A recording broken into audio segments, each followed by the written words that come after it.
The crystal chandelier above table 7 had witnessed 1,000 meals, 1,000 conversations that rose and fell like tides. But nothing quite prepared it for the moment when Marcus Thornfield's voice cut through the gentle dinner murmur like a blade through silk. Are you completely incompetent, or is this some sort of performance art? Preparing and narrating this type of story took us long efforts and hard work, so if you're enjoying the story, please consider subscribing to our channel. The restaurant, Luminère, Manhattan's crown jewel of fine dining, seemed to hold its breath. Conversations at neighboring tables faltered. The soft jazz from the piano in the corner suddenly felt too loud, then too quiet. Even the flames in the sconces along the burgundy walls appeared to flicker with uncertainty. Elena Vasquez stood frozen beside the table, the tray in her hands trembling just slightly. A single drop of red wine, Chateau Margaux 2015, $140 per glass, traced a dark path down the white tablecloth like a tear staining a wedding dress. She'd been a waitress at Luminère for 3 years, had served CEOs and celebrities, diplomats, and old-money socialites, and never once had she spilled anything, not once, until tonight. Until him. Marcus Thornfield was exactly what the gossip column said he was. Imposing, sharp-featured, with silver temples that made him look distinguished rather than old at 52. His navy suit probably cost more than Elena made in 6 months. The watch on his wrist, she recognized it as a Patek Philippe, could have paid her rent for 2 years. But it was his eyes that struck her most. They were a peculiar shade of gray-green, like the ocean before a storm, and they held nothing but contempt as they fixed on her. "Well," he demanded, "are you going to stand there gaping like a fish, or are you going to explain how someone so clearly unqualified ended up serving in an establishment of this caliber?" Elena's throat tightened. She could feel the heat rising to her cheeks, that familiar burn of humiliation that she'd learned to swallow down during her 26 years of life. "Sir, I am so deeply sorry. I'll get you another glass immediately, and of course, there will be no charge." "No charge?" Marcus leaned back in his chair, his lips curling into something between a smirk and a snarl. "Do you think that's the issue here? The money?" He gestured to the woman sitting across from him, a blonde in a dress that probably required its own insurance policy.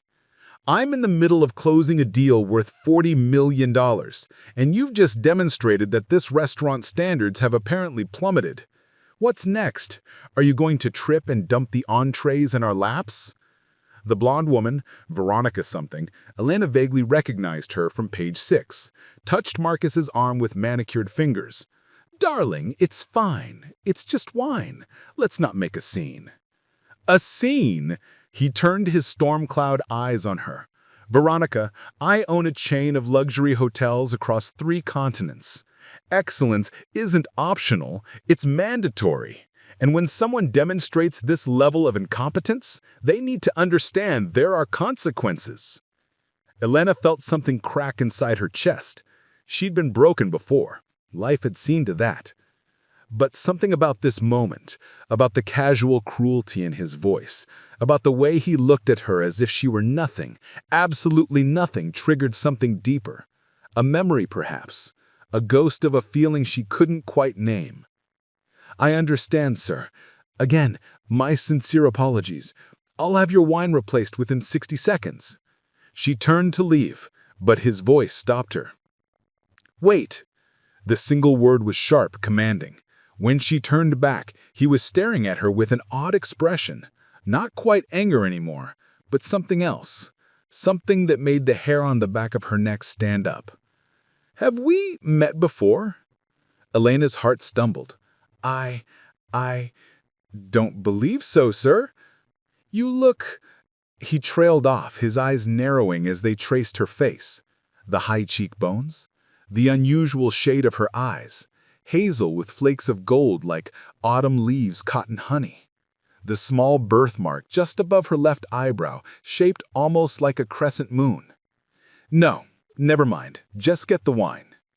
She fled to the kitchen, her legs somehow carrying her through the swinging doors into the controlled chaos of Luminaire's culinary heart.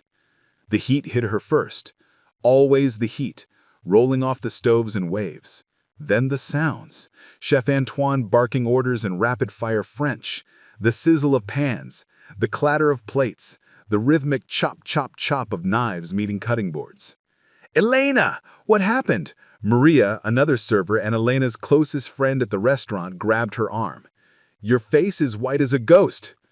"I spilled wine on Marcus Thornfield." Maria's eyes went wide. "The Marcus Thornfield? The hotel guy? The billionaire?" "Yes." Elena's hands were shaking as she grabbed a fresh glass, moving on autopilot towards the wine station. "Merda!" Maria followed her, lowering her voice. "Listen, Thornfield is known for being ruthless. Last year, he fired an entire hotel staff in Dubai because he found a speck of dust on a chandelier. Don't take it personally." But that was the thing. Elena did take it personally. Because in that moment, when Marcus Thornfield had looked at her with such contempt, when he'd questioned her competence and her worth, she'd felt something she hadn't felt in years. She'd felt like that 7-year-old girl again, standing in the rain outside St. Catherine's orphanage, holding a small stuffed elephant that was the only thing she had left from a life she could barely remember. "Elena?" The voice belonged to Gerald, the restaurant manager. He approached with the careful steps of someone walking through a minefield. His usually composed face was creased with concern. "Mr. Thornfield has requested that you be removed from his service. I'll be taking over his table for the rest of the evening." The words shouldn't have hurt. They were reasonable, even expected, but they landed like stones in her stomach anyway. "Gerald, I'm so sorry. It was an accident." "I know." His voice was kind, which somehow made it worse. "You're one of our best. 3 years, and this is your first mistake. But Mr. Thornfield is... well, he's Mr. Thornfield. He's also spent over $50,000 at this restaurant in the past year alone. I have to prioritize." "I understand." Elena handed him the fresh glass of wine, her fingers steady even though everything inside her was trembling. "I'll take care of my other tables." She spent the rest of the evening moving through the dining room like a ghost, serving her remaining tables with mechanical efficiency while carefully avoiding even a glance toward table 7. But she could feel his presence like a magnetic force pulling at something deep inside her.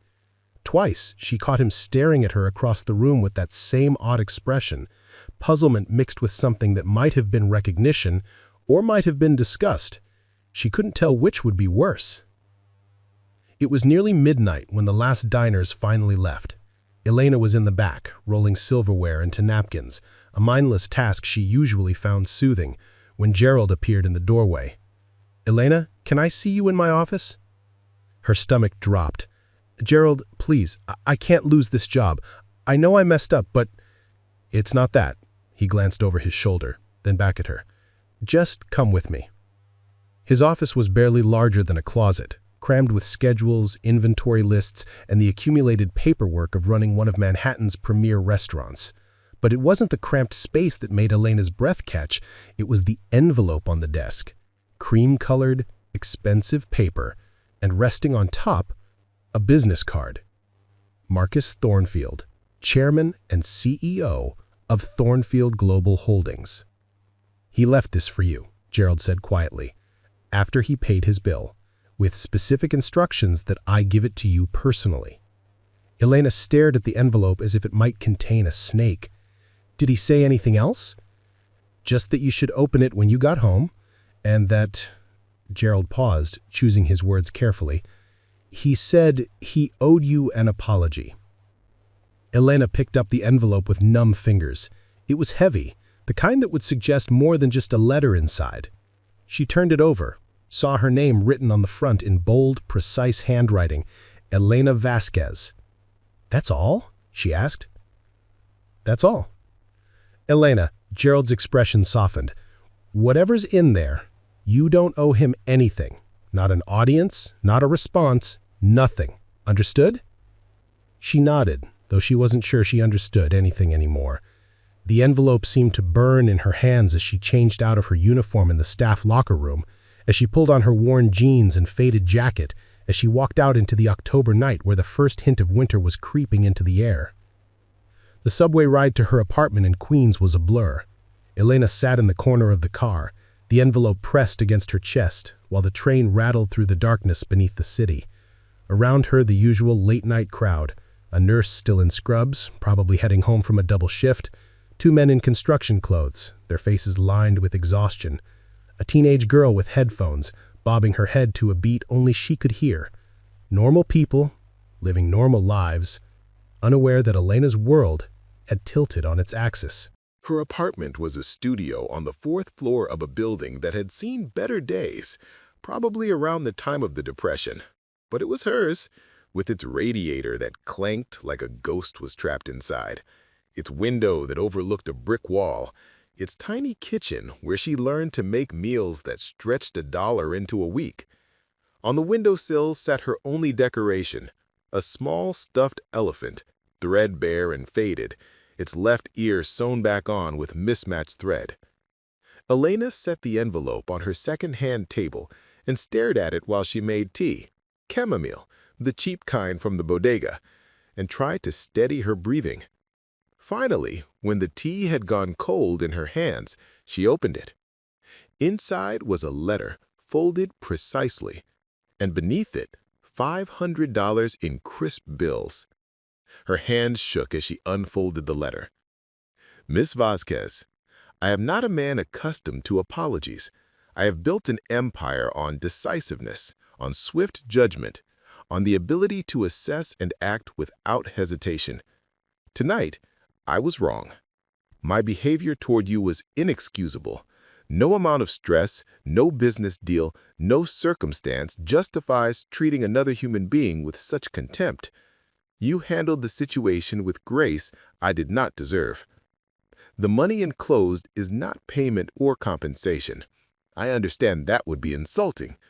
Consider it instead a donation to whatever dream you're working toward. Everyone has one. Everyone should have the chance to reach it. I wish you well in your endeavors. M. Thornfield. P.S. Please forgive the presumption, but there is something familiar about you. Have you ever been to Boston, specifically around 2006 or 2007? Elena read the letter 3 times, her mind catching on that postscript like a thorn on fabric. Boston, 2006 or 2007. She would have been 7, maybe 8 years old. She stood and walked to her closet, pulling down a cardboard box from the top shelf. Inside was everything she had from her childhood before the orphanage, a few photos, some drawings in crayon, a hospital bracelet from when she'd broken her arm at age 6, and at the bottom, a newspaper clipping she'd found years ago while searching for any trace of her origins. The photo was grainy, taken at some charity gala in Boston. The headline read, "Thornfield Industries donates $2 million to children's causes." In the picture, a younger Marcus Thornfield stood with a woman, his wife, Elena assumed, and a small girl, maybe 6 or 7 years old. The woman was elegant, dark-haired, smiling at the camera. The girl had her mother's smile, but her father's distinctive eyes, gray-green like the ocean before a storm. Like Elena's eyes. Elena's hands began to shake so hard she nearly dropped the clipping. She held it up to the light, studying the little girl's face, looking for what? Proof? Recognition? Some impossible connection that would explain why her heart was hammering, why her vision was blurring with tears she didn't understand. The little girl had a birthmark. Elena could just make it out in the grainy photo, a small crescent shape above her left eyebrow. Elena walked to the mirror that hung beside her door, pushing her hair back, looking at the identical birthmark on her own face, the birthmark that had always been there, that she'd never thought much about because lots of people had birthmarks, right? They meant nothing. They were just skin deep. But what if they weren't? What if that little girl in the photo, that daughter of Marcus Thornfield who had disappeared from public view after 2007, was somehow... No, it was impossible. Ridiculous. the stuff of bad movies and worse novels. Life didn't work that way. Elena was an orphan from a fire in the Bronx. At least, that's what the sparse records at St. Catherine's had said. No parents, no family, no past except the one she'd built for herself from nothing. And yet, Elena looked at the letter again, at the postscript, at those words, "something familiar about you." She looked at the money, $500, more than she'd ever held at once in her life. She looked at the stuffed elephant on the windowsill, the only toy she'd had when she arrived at St. Catherine's, with no memory of where it came from or who had given it to her. Then she looked at the business card, at Marcus Thornfield's name embossed in elegant script, and the phone number printed beneath it. Outside her window, the city hummed its eternal song. Sirens and car horns, the distant rumble of the subway beneath, voices floating up from the street below. Somewhere in this sprawling maze of concrete and steel, in a penthouse that probably had a view of the entire glittering skyline, Marcus Thornfield was likely sleeping, unaware that he'd just cracked open a door to a past that neither of them might be ready to face. Elena carefully folded the letter and placed it back in the envelope with the money. She put the newspaper clipping beside it, creating a small pile of impossibilities on her table. Tomorrow, she would go to work. She would serve her tables with the same care and attention she always had. She would not think about storm-colored eyes or crescent-shaped birthmarks, or the way her heart had stumbled when Marcus Thornfield had looked at her as if he'd seen a ghost. Tomorrow, she would be sensible. But tonight she allowed herself to wonder, to hope, to fear. Because sometimes the cruelest people in our lives turn out to be the most important. And sometimes the worst moments are just the beginning of something that will change everything. She fell asleep with the stuffed elephant clutched to her chest, the way she had every night since she was 7 years old, and dreamed of a face she couldn't quite remember, soft and warm and smelling of vanilla, calling her by a name that wasn't Elena, a name that dissolved like smoke when she tried to hold on to it. In her dream, someone was singing a lullaby. The words were in a language she didn't speak, but somehow understood. And when she woke at dawn, tears drying on her cheeks, she could have sworn she heard the last notes fading into the morning light. The alarm clock's shrill cry pulled Elena from sleep at 5:47 a.m., 13 minutes before it was supposed to. She lay still for a moment, staring at the water-stained ceiling of her apartment, trying to remember why her chest felt heavy, why her eyes were sore, why there was a sense of something unfinished hovering at the edges of her consciousness. Then it all came flooding back. The spilled wine, the humiliation, the letter, the impossible question mark that had been placed over her entire existence while she slept. Elena swung her legs out of bed and planted her feet on the cold floor. A morning ritual that helped ground her, remind her that she was real and solid and here, even when the world felt like it was shifting beneath her. She'd learned this trick at St. Catherine's, courtesy of Sister Margaret, the one nun who'd understood that some children needed proof of their own existence before they could face the day. Her morning routine was exactly that. Routine. Habitual. A series of movements so familiar they required no thought, which was precisely why she'd developed them. Shower. Cold first to wake up, then warm to relax. Coffee. Cheap instant kind. Black, 2 sugars. Breakfast. Oatmeal with whatever fruit was on sale. Today it was bruised bananas from the corner store. She ate standing at her counter, looking out the window at the brick wall that had been her view for 3 years, and tried not to think about the envelope on her table. She thought about it anyway. By 7 a.m., Elena was on the subway heading to her first job of the day, because that was the thing about her life, the thing Marcus Thornfield with his $50,000 wine budget couldn't possibly understand. Luminère was just one job. There were 2 others. The diner in Midtown where she worked breakfast and lunch shifts 3 days a week, the cleaning service where she picked up hours whenever she could, scrubbing toilets and polishing floors in offices that paid her more per hour than the restaurant, because no one wanted to do the work. The diner was called Pete's, though Pete had died in 1987 and was now run by his grandson, Tommy, who had kind eyes and let Elena take home leftovers at the end of her shift. The morning crowd was already gathering when she arrived. Construction workers wanting coffee and eggs before heading to job sites, office workers grabbing bagels to eat at their desks, and the handful of regulars who came in every single day and ordered the same exact thing. "Morning, sunshine," called out Rita, the other morning server. She was 56, had worked at Pete's for 23 years, and had a voice like gravel from 4 decades of smoking. "You look like hell. Late night?" Something like that. Elena tied her apron, blue gingham, cheerful and cheap, and grabbed her order pad. "I've got the counter?" "Counter's yours. I'll take the tables. Tommy wants to talk to you, by the way. Something about the schedule."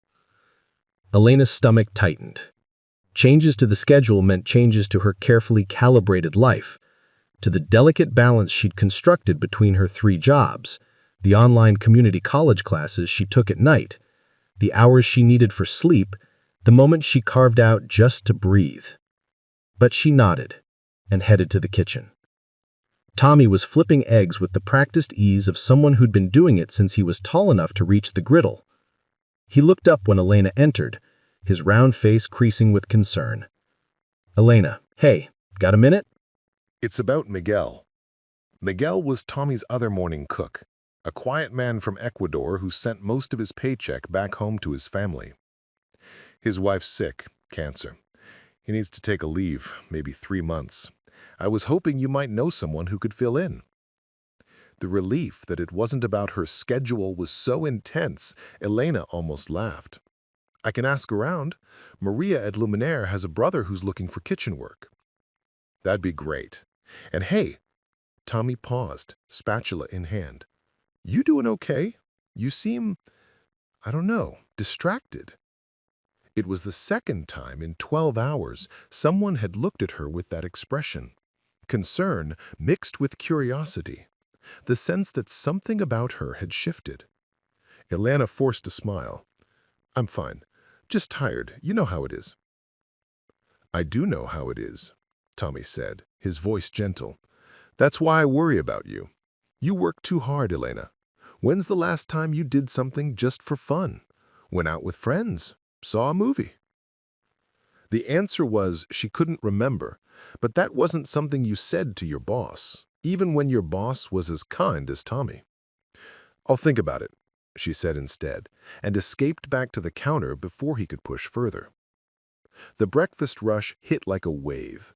Elena moved through it with practiced efficiency, pouring coffee and taking orders and delivering plates of eggs and bacon and pancakes, while her mind ran on 2 separate tracks. One track was all action and reaction. "How do you want those eggs?" and "coffee with cream?" and "hash browns or home fries?" The other track was somewhere else entirely, turning over the letter, the photo, the impossible coincidence of those matching birthmarks. Mrs. Chen, one of the regulars, patted Elena's hand when she refilled her coffee. "You're a good girl," she said, in her heavily accented English. "Work so hard. Your parents must be proud." The words stabbed through her chest with surprising force. "I don't have parents." Then immediately regretted the sharp edge in her voice.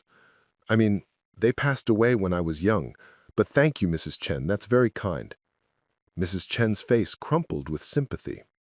"Oh, sweet girl, I'm sorry. But look at you, making your way, working hard. They would be proud. I know they would." Elena nodded, not trusting herself to speak, and moved on to the next customer. But Mrs. Chen's words echoed in her head for the rest of the shift. They would be proud. Would they? The parents she'd never known, whose faces she couldn't remember, whose names she didn't even have? Or was that just something people said, a platitude to make tragedy more bearable? By the time her shift at Pete's ended at 2 p.m., Elena's feet were already aching, and she still had 4 hours at the cleaning service ahead of her. But first, she had her Thursday ritual, something she'd been doing every Thursday for 4 years without fail. The public library on 42nd Street was a cathedral of knowledge, all marble and vaulted ceilings and endless rows of books. Elena loved this place with a fierce, protective love. She'd taught herself to read better here, had discovered poetry and history and philosophy in its stacks. But more than that, she'd used its computers to search for herself. She logged into one of the public terminals and opened the folder she'd created years ago, Family Search. Inside were all the dead ends she'd accumulated, birth records that went nowhere, hospital records that didn't exist, even a DNA test she'd saved up for and sent off to one of those ancestry websites, which had come back with genetic markers and ethnic percentages, but no living relatives, no connections, nothing that could tell her who she was or where she'd come from. Elena pulled out the newspaper clipping she'd been carrying in her pocket all day and studied it again. Marcus Thornfield, his wife, and their daughter at a charity gala in Boston, 2007. According to the caption, the wife's name was Catherine. The daughter's name wasn't mentioned. She typed Marcus Thornfield daughter into the search engine. The results were sparse. A few society page photos from when the daughter was very young, always taken from a distance, face obscured. A press release about a donation made in her name to a children's hospital. And then, nothing. After 2007, Marcus Thornfield's daughter disappeared from the public record entirely. Elena refined her search. Marcus Thornfield Family Tragedy, 2007. This time, she found something. A small article from the Boston Globe dated March 15, 2007. Thornfield family involved in house fire. Housekeeper killed. A fire at the Beacon Hill residence of businessman Marcus Thornfield resulted in one fatality early Sunday morning. Elena Dimitrov, 43, employed as housekeeper by the Thornfield family, died from smoke inhalation. The cause of the fire is under investigation. Mr. Thornfield's wife, Catherine, and their 7-year-old daughter were treated for minor smoke inhalation and released. Mr. Thornfield was not home at the time of the incident. Elena's heart began to race. A fire. A daughter who was 7 years old in 2007. A housekeeper named Elena. She searched for more, her fingers flying over the keys, but the subsequent articles only confirmed what the first one had said. The fire was ruled accidental, an electrical fault in the kitchen. Catherine Thornfield was quoted as saying the family would be taking time away from the public eye to heal. And then, silence. But there was one more detail, buried in a follow-up article from 3 weeks later. Catherine Thornfield had been hospitalized again, this time for what was described as nervous exhaustion and severe trauma response. The daughter was reportedly staying with relatives. Elena sat back, her mind racing. A 7-year-old girl who disappeared from public view after a traumatic fire, a housekeeper named Elena who died in that same fire, and now 18 years later, a waitress named Elena with no memory of her life before age 7 who bore a striking resemblance to the Thornfield family and had a birthmark in the exact same place as the daughter in those old photos. It was impossible, wasn't it? She thought about her own fragmented memories, the few that existed from before St. Catherine's. There was fire, yes. She remembered fire, heat and smoke and a woman's voice screaming her name, though the name itself was lost. She remembered being carried, held tight against someone's chest, their heartbeat pounding in her ear. She remembered the smell of vanilla and wood smoke. And she remembered waking up in a hospital, a social worker with tired eyes telling her that everything was going to be okay, that they would take care of her, that she was safe now. But she'd been told her parents died in that fire, that she was an orphan, that there was no one to claim her, no one to take her home. Elena's vision blurred with tears. She wiped them away angrily. Crying in public libraries wasn't part of the routine. Crying accomplished nothing. She'd learned that a long time ago. She logged off the computer and walked out into the afternoon light, where the city sprawled around her, indifferent and enormous. Somewhere in this city, Marcus Thornfield was in his office or his penthouse or one of his hotels, living a life so far removed from hers they might as well exist in different dimensions. And yet, there was a thread connecting them. She could feel it now, pulling taut, demanding to be acknowledged. Her cleaning shift was at a corporate office building in the financial district. Elena changed into her uniform, polyester pants and a polo shirt with Sparkle Clean Services embroidered on the breast, and tried to lose herself in the mindless repetition of work. Vacuum the carpets, empty the trash, wipe down the desks, clean the bathrooms, mop the floors. There was a kind of meditation in it, a way to turn off the thinking part of her brain and just be. But today her mind wouldn't quiet. She worked alongside Iris, a Jamaican woman in her 60s who had been cleaning offices for 40 years and had strong opinions about everything from politics to the proper way to polish glass. "You're quiet today," Iris observed as they worked their way through the third floor. "Boyfriend troubles?" "No boyfriend," Elena said automatically. "Your age should have a boyfriend, or girlfriend, or whatever you want. You should have somebody." Iris sprayed Windex on a conference room table and began wiping in circular motions. "You can't just work all the time. That's no life." "I'm saving for school," Elena said. It was her standard response, the explanation that usually satisfied people. "Once I get my degree..." "Once you get your degree, you'll find some other reason to put your life on hold." Iris interrupted, her voice kind but firm. "I've seen it before, child. People who work and work and work thinking that someday, when everything is just right, they'll start living. But someday never comes. Life doesn't wait for you to be ready." Elena paused in her vacuuming, the words hitting harder than they should. Because wasn't that exactly what she'd been doing?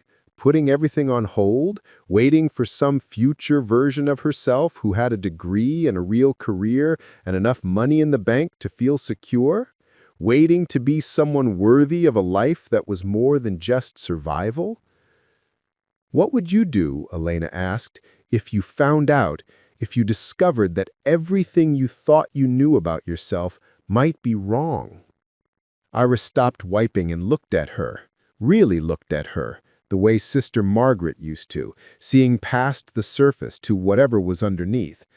"That's a heavy question for a Thursday afternoon. I know. I'm sorry. Don't apologize. I'm thinking." Iris set down her cloth and leaned against the table. "You know what I'd do? I'd find out the truth, because not knowing is worse than any answer you might get.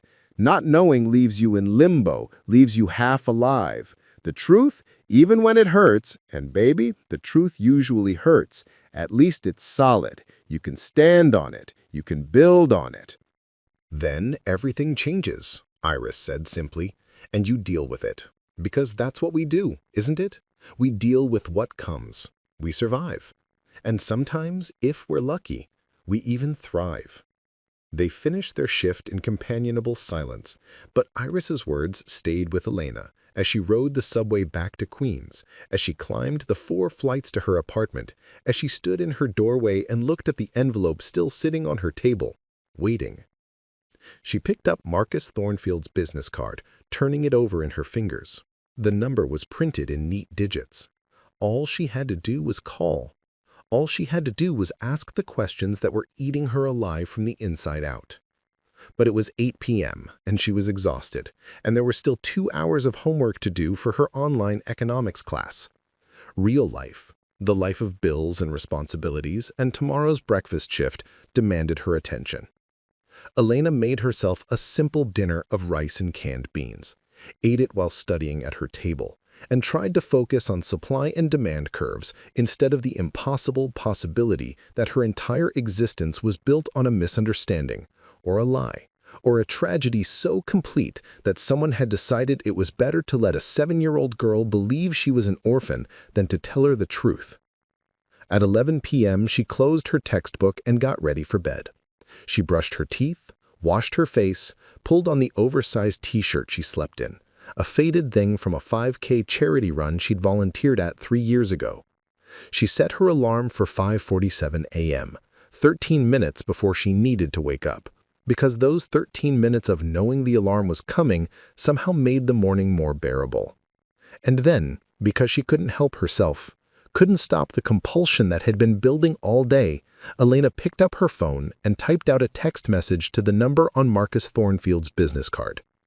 "Mr. Thornfield, this is Elena Vasquez from Luminère. I received your letter.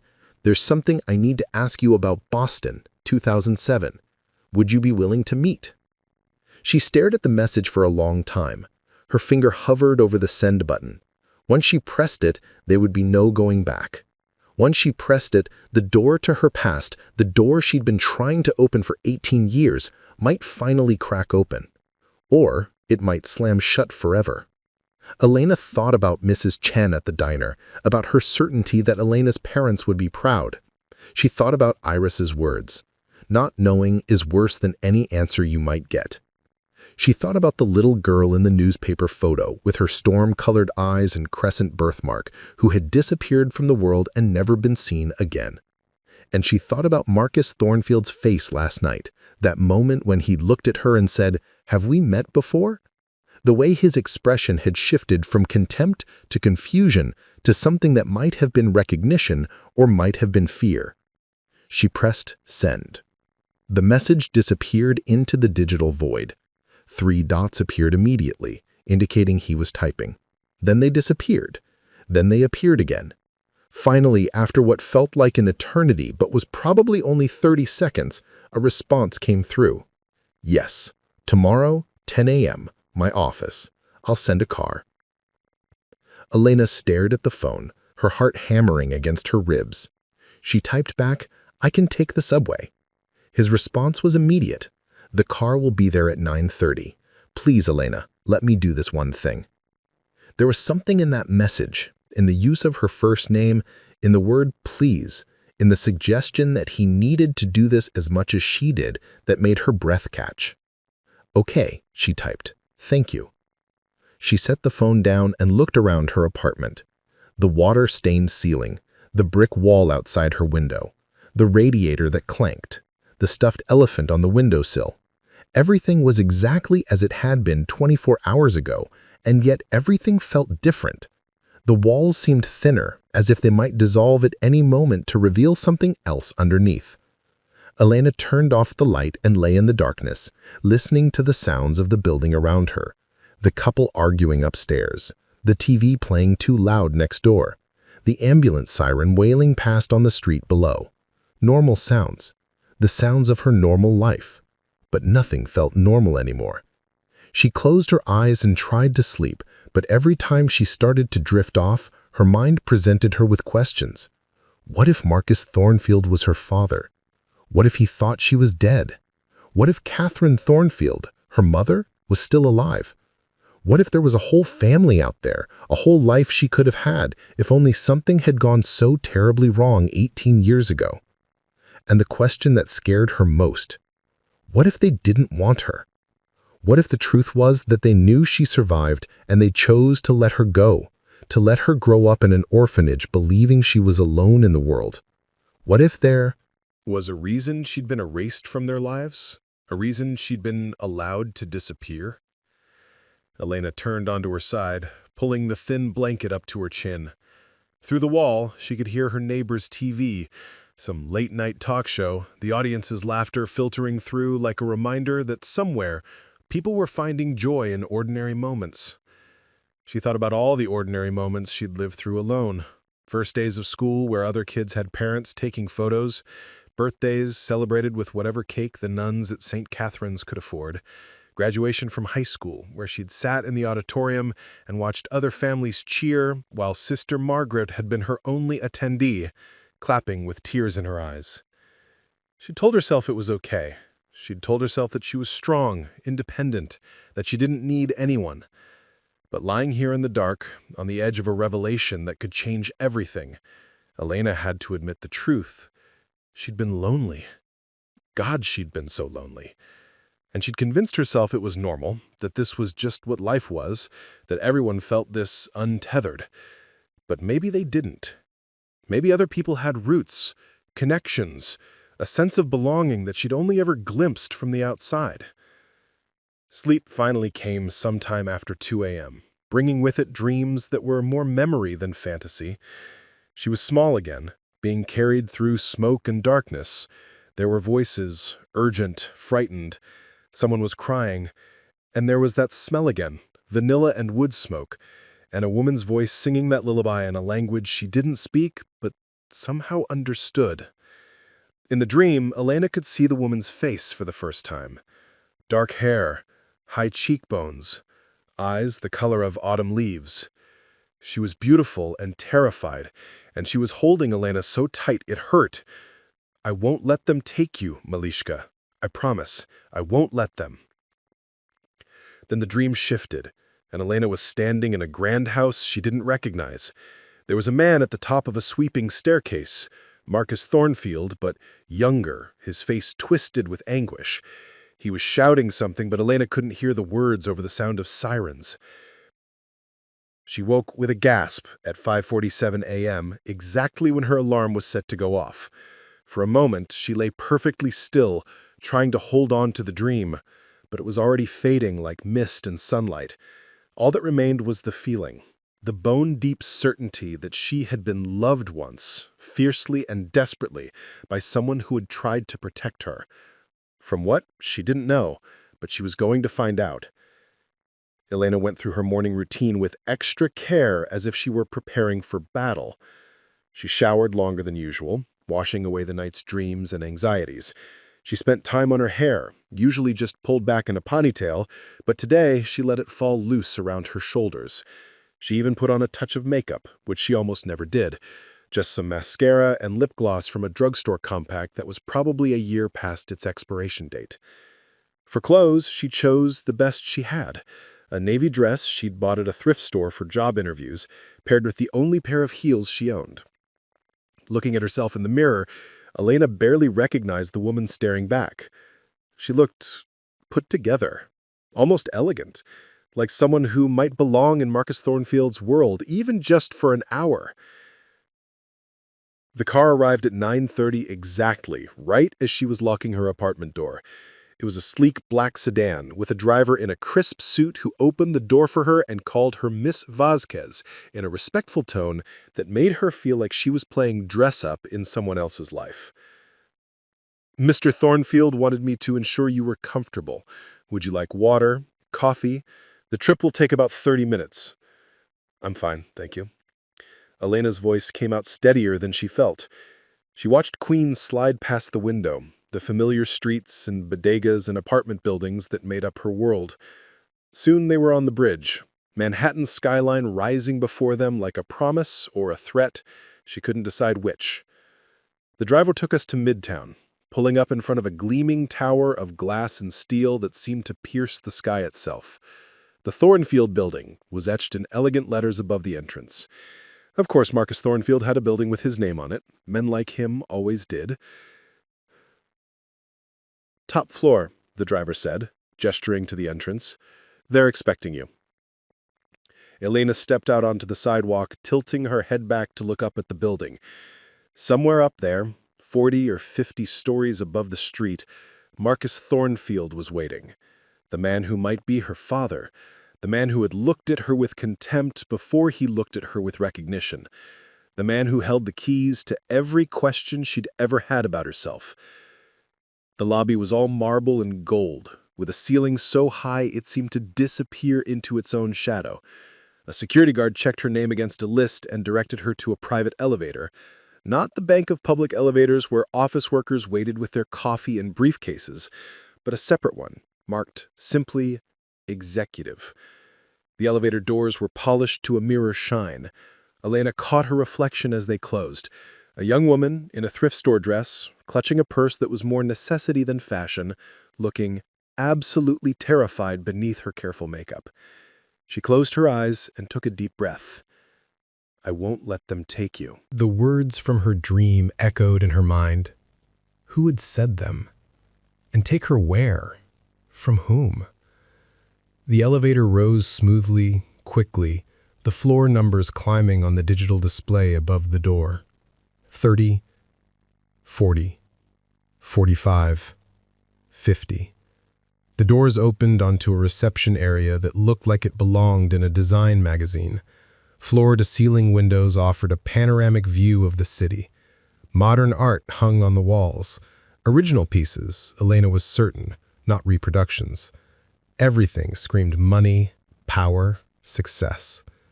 A woman sat behind a sleek desk, probably in her 40s, with perfect posture and a smile that was professional but warm. "Miss Vasquez? Welcome. Mr. Thornfield is just finishing a call. Can I get you anything while you wait? Coffee? Tea? Water?" "Water would be nice, thank you." The woman, her nameplate said Jennifer Chen, brought Elena a bottle of sparkling water in a glass with ice and a slice of lemon. Elena perched on the edge of one of the waiting room chairs, too nervous to sit back and relax, and stared out at the city below. From up here, the people on the streets looked like ants, the cars like toys. It was a God's eye view, a perspective that made everything seem small and manageable. Was this how Marcus Thornfield saw the world? From above, where nothing could touch him? "Miss Vasquez?" Jennifer's voice pulled her back. "Mr. Thornfield will see you now." Elena stood, her legs feeling unsteady in her cheap heels. Jennifer led her down a short hallway to a set of double doors, real wood, heavy and imposing. She knocked twice, then opened them. "Miss Vasquez, sir?" "Thank you, Jennifer." Elena stepped through the doors and they closed behind her with a soft click that sounded like finality. The office was enormous, easily the size of her entire apartment. One wall was entirely windows, offering that same vertiginous view of the city. The others were lined with bookshelves and display cases showing awards, photos, mementos from a life well lived and well documented. And in the center of it all, behind a desk that looked like it was carved from a single piece of mahogany, sat Marcus Thornfield. He stood when she entered, which surprised her. He looked different than he had at the restaurant. Older somehow, or maybe just more tired. The arrogance was gone from his face, replaced by something that looked almost like fear. "Elena," he said, and the way he said her name, with that slight catch in his voice, as if it hurt to say it, made her heart stutter. "Thank you for coming. Please, sit." He gestured to a leather chair across from his desk. Elena sat, placing her purse in her lap and gripping it like a lifeline. Marcus sat too, but he didn't lean back in his executive chair the way she expected. Instead, he leaned forward, his hands clasped on the desk, his storm-colored eyes fixed on her face with an intensity that made it hard to breathe. "I didn't sleep last night. I spent the entire time looking at old photographs, reading old reports, trying to convince myself that I was wrong, that the resemblance was just a coincidence, that my mind was playing tricks on me because of guilt and grief and too many years of wondering." He paused, his jaw working. "But I'm not wrong, am I?" Elena's throat was so tight she could barely speak. "I don't know. That's why I'm here. I need to know about your daughter, about what happened in Boston in 2007. Something crumpled in Marcus Thornfield's expression, like a building collapsing from the inside out. He opened a drawer in his desk and pulled out a photo in a silver frame. With shaking hands, he turned it around so Elena could see it. It was the same image from the newspaper clipping, but clearer, in color. Marcus, younger and happier, with his arm around a beautiful dark-haired woman. And between them, held in the woman's arms, was a little girl with a bright smile, gray-green eyes, and a crescent-shaped birthmark above her left eyebrow. Her name was Sophia Elena Thornfield. She was 7 years old when we lost her. Elena stared at the photo, at the little girl who had her eyes, her birthmark, my middle name at St. Catherine's was listed as Elena. The social worker said it was the only word I would say when they found me, Elena, over and over. They thought it was my name. Marcus Thornfield's face had gone white. Elena Dimitrov. That was our housekeeper's name. She died in the fire. She died trying to save... He stopped, couldn't continue. To save your daughter, Elena finished. The room seemed to tilt around her. The silence that followed Elena's words was so complete she could hear the clock on Marcus's wall ticking, each second falling like a stone into still water. Marcus Thornfield sat frozen across from her, his face a landscape of emotions, disbelief, hope, agony, something that might have been joy if joy could exist alongside such pain. I need to call my lawyer and a doctor. We can do a DNA test today, right now. We need to be sure. Yes, Elena agreed, though her own voice seemed to come from very far away. We need to be sure. But even as she said it, she knew. In her bones, in her blood, in the marrow of her being, she knew. The fragments of her life were falling into place like pieces of a shattered mirror coming back together, revealing an image she'd never been able to see clearly before. The vanilla scent she remembered, that had been her mother's perfume. The lullaby in a foreign language, Russian, maybe, or Ukrainian. The house she dreamed about, not a dream at all, but a memory. Marcus was already on his phone, speaking in rapid, clipped sentences. Jeffrey, I need you at my office immediately. Yes, now. And bring Dr. Kensington. Tell her to bring everything necessary for a DNA test. He paused, listening. I can't explain over the phone. Just come, please. He ended the call and looked at Elena, really looked at her, his eyes tracing her face as if he were trying to memorize every detail, or perhaps trying to reconcile the woman before him with the child he'd lost. Tell me, he said quietly. Tell me everything you remember from before the orphanage. Elena's hands were shaking. She clasped them together in her lap, trying to steady herself. Not much. Fragments, mostly. I remember fire and smoke. Someone carrying me. A woman's voice. I always thought it was my mother, but now I think it might have been Elena, your housekeeper. She was screaming my name, or what I thought was my name. I remember sirens, and I remember waking up in a hospital and a social worker telling me that my parents were gone, that there was no one to claim me. No one to claim you. Marcus's voice was hollow. My God, how did this happen? How did we not know you survived? The fire report, Elena said, pulling the printout she'd made from the library from her purse with trembling hands. It said your daughter was treated for smoke inhalation and released, but that's not what happened, is it? Marcus took the paper, scanned it, and his face went gray. Catherine, my wife, she was hysterical after the fire, absolutely destroyed. The paramedics treated her at the scene, and she kept saying Sophia was safe, that she'd gotten Sophia out. I was in Tokyo on business. I took the first flight back, but by the time I arrived, she'd been sedated, hospitalized, and Sophia. They told me Sophia had died in the fire, that Catherine's memories were confused because of the trauma, that she'd blocked out what really happened. Who told you that? Elena asked. The police, the fire investigators, the hospital staff. Marcus stood abruptly, began pacing behind his desk. There was a body, a child's body, so badly burned that he couldn't finish. The horror of it settled over Elena like a shroud. Someone else died in that fire. Another child. There was a girl visiting from Russia, Anya.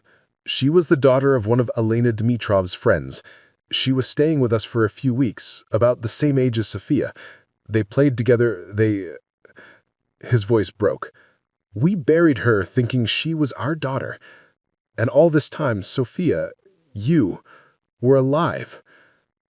Elena felt like she was watching the scene from outside her body, floating somewhere near the ceiling, observing this moment that would split her life into before and after. What happened to your wife, to Catherine? Marcus's face crumpled. She never recovered. The trauma, the grief, she couldn't process it. She was convinced Sophia was alive, kept saying she'd saved her, that she needed to find her.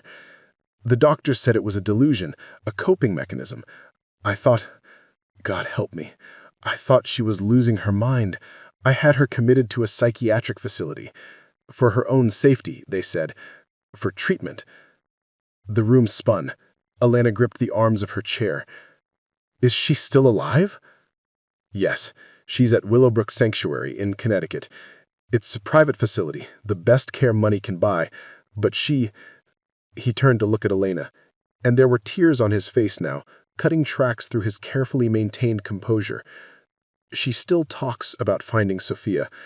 Every time I visit, she asks me if I found you yet. I stopped correcting her years ago. It seemed cruel to keep telling her that she was dead when she was so certain she wasn't. She knew, Elena whispered. She knew I was alive. And I didn't believe her. I thought she was broken, delusional. I let them medicate her, hospitalize her, treat her like she was insane when she was the only one telling the truth. Marcus pressed his palms against his desk, his shoulders shaking. What have I done? What have I done? Elena stood on unsteady legs and moved toward him, not quite sure what she was doing, only knowing that this man, her father, was falling apart in front of her. She stopped a few feet away, close enough to reach Out, but not touching. Not yet. You thought you were protecting her. You thought you were doing the right thing. The right thing would have been to listen to her, to believe her, to search every hospital, every orphanage, every foster home until I found you. He looked up at her, his face ravaged. I failed her. I failed you. I failed everyone who mattered. Before Elena could respond, the office door opened and two people entered, a man in an expensive suit carrying a briefcase, and a woman in her 50s with kind eyes and a medical bag. Marcus, the man said, then stopped when he saw Elena. His eyes widened. Good God. Jeffrey, Dr. Kensington, Marcus said, pulling himself together with visible effort. Thank you for coming so quickly. This is Elena Vasquez. I believe she's my daughter. Dr. Kensington approached Elena with a professional gentleness. Miss Vasquez, I'm Dr. Catherine Kensington. I've been the Thornfield family physician for 15 years. Marcus explained some of the situation on the phone. Would you be comfortable with me taking a DNA sample? It's just a simple cheek swab, completely painless. Elena nodded. Yes, please. The process took less than a minute. Dr. Kensington swabbed the inside of Elena's cheek, then did the same for Marcus, placing each sample in separate vials with labels and dates. I have a colleague at the lab who can rush this, she said. Normally, it takes a few days, but given the circumstances, I can have preliminary results by this evening. Full confirmation within 24 hours. This evening, Marcus repeated.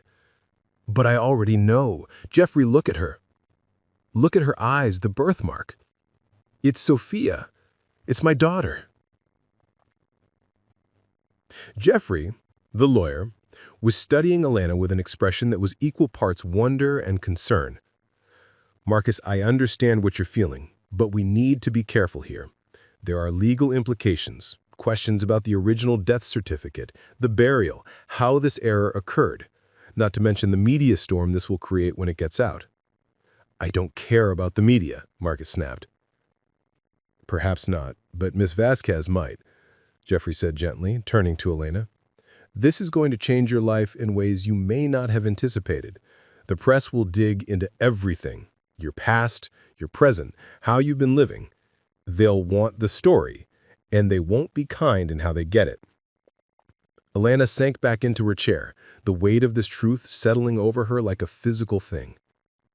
I work 3 jobs just to pay rent and save for community college classes. I've been doing that for years, since I aged out of foster care. If this is true, if I'm really Sophia Thornfield, then I've been living in poverty while my father is a billionaire, while my mother is in a psychiatric facility because she knew I was alive and no one believed her. Her voice was rising, sharpening. The press is going to crucify us. They're going to make this into a tragedy or a scandal or entertainment. They're going to pick apart every choice, every mistake, every moment of suffering. We can control the narrative, Jeffrey began, but Elena cut him off. Can you? Can you control the fact that I've been alone my entire conscious life? That I've eaten ramen for dinner for weeks at a time because it was all I could afford? That I've scrubbed toilets and served drinks and smiled through customer abuse just to survive? She was standing now, anger and hurt and years of suppressed loneliness pouring out. Can you control the fact that I've a mother who's been locked away because she was telling the truth, and a father who... She stopped, looking at Marcus. A father who didn't even know I existed. Elena, Marcus said, and the pain in his voice was almost unbearable. Sophia. God, I don't even know what to call you. I don't know either. Elena pressed her hands to her face. I've been Elena Vasquez for 18 years. That's who I am. I don't know how to be Sophia Thornfield. I don't know if I want to be. Silence fell again, heavy with the weight of too many revelations, too many years lost, too many impossible questions. Dr. Kensington was the one who finally spoke, her voice gentle. Why don't we all take a breath? Miss Vasquez, you've had an enormous shock. I'd like to examine you, make sure you're physically okay. Marcus, perhaps you could have Jennifer bring some tea. And Jeffrey, maybe start thinking about next steps, but quietly, carefully. Nothing gets decided today except whether we move forward with verification. The next hour passed in a strange blur. Dr. Kensington checked Elena's blood pressure, elevated but understandable, listened to her heart, strong, fast but healthy, and asked questions about her medical history that Elena mostly couldn't answer. Marcus sat in a chair by the window looking out at the city, his shoulders bowed as if he were carrying an impossible weight. Jeffrey made phone calls in a quiet voice, to the lab, to someone he called the family's publicist, to a detective agency. Elena caught fragments. Absolute discretion. Need to understand how this happened. Trace the records from 2007. Someone made a mistake or someone lied. When Dr. Kensington finished, she gave Elena a small card with her personal number. Call me anytime, day or night. This is going to be overwhelming, and you're going to need support. Professional support, beyond just the medical. You mean a therapist? I mean, someone who can help you process this. You've just discovered your entire identity is different from what you believed. That's not something you navigate alone. Dr. Kensington glanced at Marcus. Neither of you should navigate this alone. After Dr. Kensington left, Jeffrey approached Elena with careful steps as if she were a wild animal that might bolt. Ms. Vasquez, I need to ask some difficult questions. About the records from St. Catherine's Orphanage, about your placement in foster care, about who told you your parents were dead. Do you have any documentation, any papers from that time? Elena nodded slowly. Some, not much. The orphanage gave me a folder when I aged out. Birth certificate, medical records, some incident reports from social services. It's all pretty sparse. Could I see them?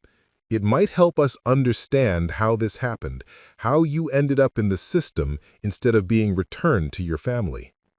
They're at my apartment, in Queens. She gave him the address, which felt surreal.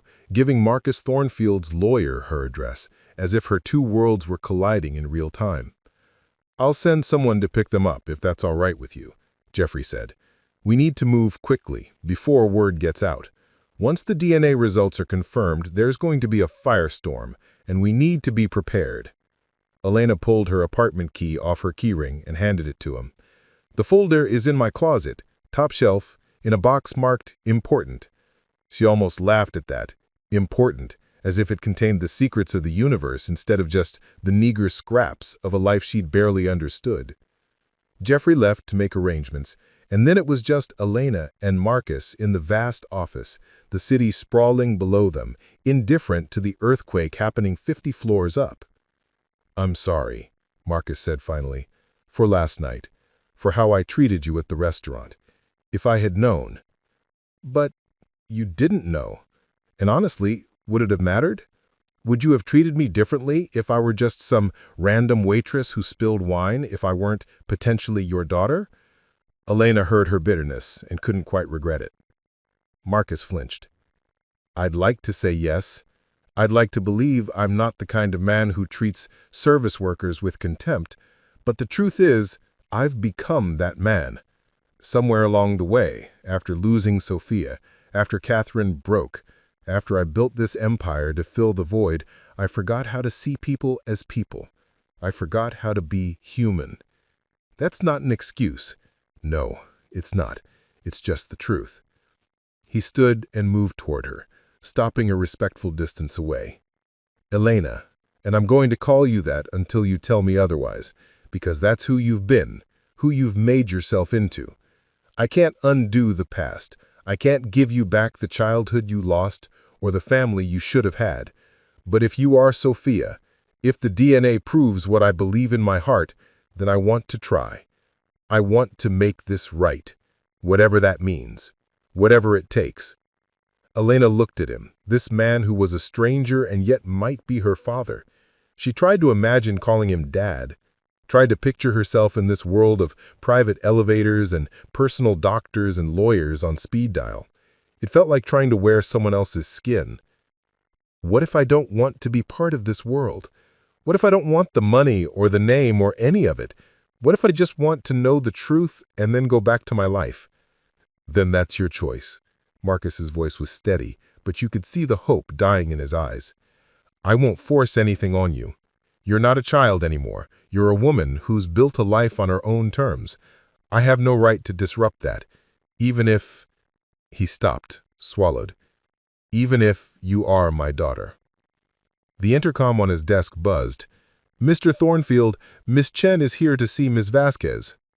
Marcus frowned. "Send her in." Jennifer entered, but this time she wasn't alone. Maria from Luminère was with her, looking completely out of place in the corporate surroundings, her eyes wide. "Maria?" Elena stood. "What are you doing here?" "Elena, thank God!" Maria rushed forward and grabbed her hands. "You just disappeared this morning. You weren't at Pete's for your shift, and Tommy called me worried, and then I called here because of that business card you mentioned, and—" She stopped, really taking in the scene. Elena in her dress-up clothes, Marcus Thornfield looking emotionally demolished, the tension thick enough to cut. "What's going on? Are you okay?" Elena realized she'd completely forgotten about her shift at Pete's. She'd forgotten about everything outside this room, this revelation. It's complicated." "Mr. Thornfield called your workplace," Jennifer explained, "to let them know you wouldn't be in. He didn't want you to face any repercussions for missing your shift." "You called my job?" Elena turned to Marcus. He had the grace to look slightly embarrassed. "I wasn't thinking clearly. You needed to be here, and I didn't want you to worry about work. So I called and explained you had a family emergency, which technically is true." Maria was looking between them, her mind clearly working. "Family emergency? Elena, you don't have family. You always said—" She stopped, her eyes going wide. "Oh my God. Oh my God. Is he?" "We don't know yet," Elena said quickly. "We're waiting on DNA results, but maybe, possibly, it's—" She couldn't finish. How did you explain the unexplainable?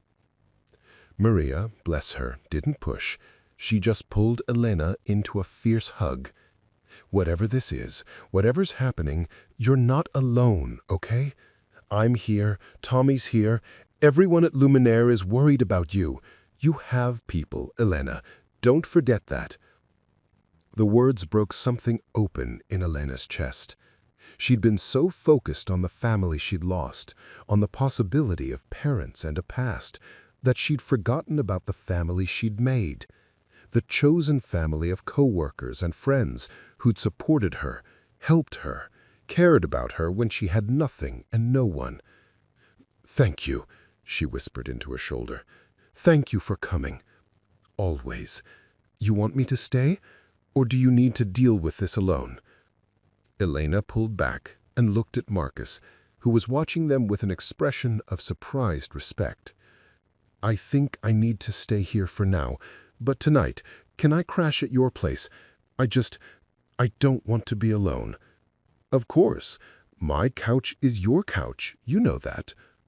Maria squeezed her hands once more, then nodded to Marcus. "Mr. Thornfield, I don't know what's happening here, but Elena is a good person, one of the best. Whatever this is about, please remember that." "I will," Marcus said, his voice thick. "Thank you for caring about her." After Maria left, Elena felt the weight of exhaustion settling over her. It wasn't even noon yet, but she felt like she'd lived an entire lifetime in the past few hours. She sank back into the chair, and Marcus returned to his position by the window. "Tell me about your life. If I'm your father, when we confirm I'm your father, I've missed 26 years of your life. I want to know, who are you? What do you love? What makes you angry? What do you dream about?" Elena was quiet for a long moment, considering how to compress a lifetime into a conversation. "I love books," she finally said. "The library on 42nd Street, that's my favorite place in the city. I could spend days there and never get bored. I'm studying economics online, one class at a time, because I want to understand how systems work, how money flows, why some people have everything and others have nothing. I want to change that someday, or at least understand it well enough to help." She paused, gathering her thoughts. "I'm angry at a lot of things. At a system that let a child disappear through the cracks. At the fact that I've had to work 3 jobs just to survive, while other people my age are getting master's degrees and traveling and living. At every person who ever made me feel small or worthless because I was poor or alone. At the universe sometimes, for the sheer randomness of it all." "And your dreams?" asked Marcus softly. "I used to dream about finding my parents. I'd imagine them showing up at the orphanage, or running into them on the street, or somehow discovering they'd been looking for me all along. But as I got older, I stopped letting myself have that dream. It hurt too much." Elena looked at him directly. "So I started dreaming about making myself into something instead.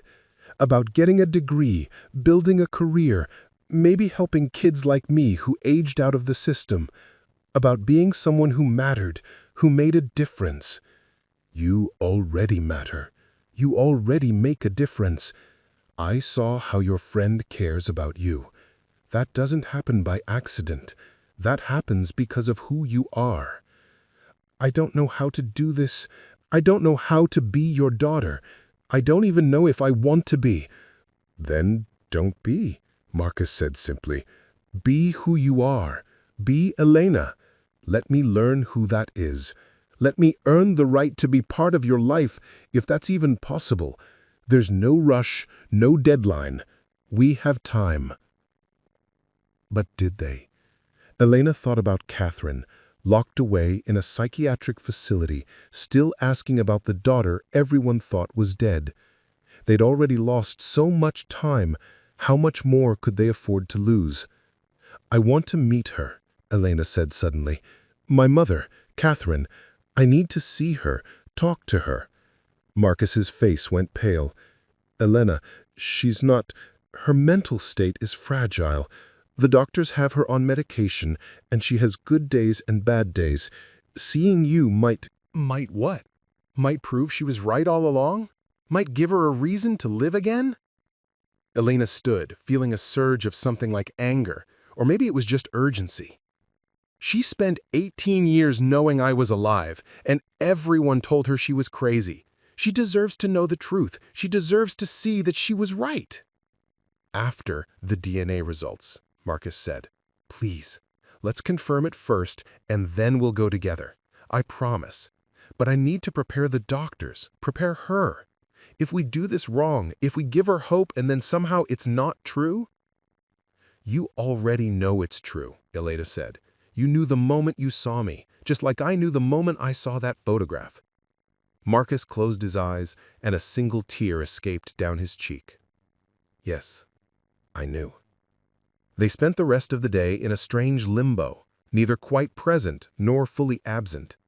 Jeffrey returned with Elena's folder from St. Catherine's, and they spent hours going through it, piecing together the story. The hospital report from the night of the fire listed her as Jane Doe, approximately 7 years old, no identification. The social worker's notes said she'd been found wandering near the fire scene, crying, unable to give her name. Only later, after days in the hospital, had she started saying Elena repeatedly, and they'd assumed it was her name. There was a police report, too, noting that they'd tried to match her to missing children reports but found nothing conclusive. The burns on her body were minor, mostly on her arms where Elena Dimitrov had grabbed her to pull her out. There was a note about a stuffed elephant found with her, which had been given her at the hospital. "The elephant," Elena whispered. "I still have it, on my windowsill at home." Marcus's hand trembled as he held the report. Catherine bought that for Sophia when she was born. It was her favorite thing in the world. She took it everywhere. How did no one connect me to the Thornfield fire? How did I slip through? Jeffrey, who'd been examining the documents with a lawyer's careful eye, pointed to the location. You were found 3 blocks from the house. Someone must have taken you, carried you away, and by the time they filed a Jane Doe report, the official story was that Sophia Thornfield had died in the fire. No one was looking for a missing Thornfield child because they thought she was dead. "Elena Dimitrov," Elena said slowly. "She saved me. She got me out of the house and took me away from the fire. But then why didn't she tell anyone who I was? Why didn't she take me to my parents?" "Maybe she was planning to," Marcus said, his voice barely above a whisper. "Maybe she was trying to get you somewhere safe and then she went back for Catherine and—" He couldn't finish. The timeline became clearer as they pieced it together. Elena Dimitrov had gotten Sophia out of the house first, taken her several blocks away, probably intending to call for help or return for Catherine. But she'd gone back into the burning house, whether because she heard Catherine calling or because she couldn't find her in the smoke. No one would ever know.